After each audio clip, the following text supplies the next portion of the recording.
messieurs, bonjour, bienvenue dans cette nouvelle édition du JT Cultures et Marchés. Cette semaine, nous analyserons tout d'abord la récente évolution du cours du blé.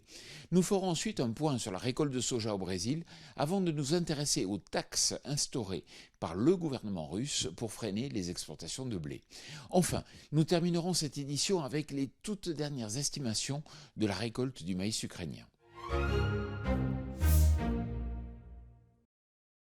Après avoir dépassé les 210 € par tonne en début de semaine, le blé meunier évolue désormais autour des 205 € par tonne sur Euronext. Pourquoi ? Tout simplement parce que le cours du blé est soutenu par la situation géopolitique qui s'enlise au Moyen-Orient. Attention cependant, car toute possibilité de hausse est freinée, pour l'instant tout du moins, par l'offre russe abondante qui pèse encore beaucoup sur les marchés. Après des pluies abondantes en février au Brésil, à peine 51% des surfaces de soja étaient récoltées à la mi-mars contre 61% à la même date l'an passé. Malgré ce retard pris, le pays maintient quand même une perspective de récolte record estimée à près de 178 millions de tonnes.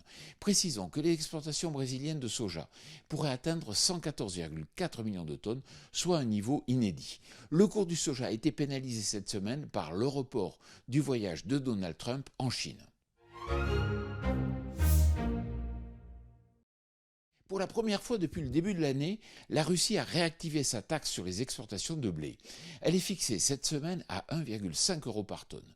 Attention, cette taxe est faible et aura peu d'impact sur les exportations de blé russe, notamment à destination de l'Égypte.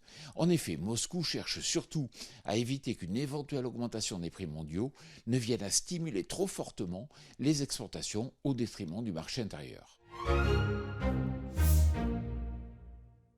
30,7 millions de tonnes, c'est la nouvelle estimation 2025-2026 de la production ukrainienne de maïs selon l'USDA.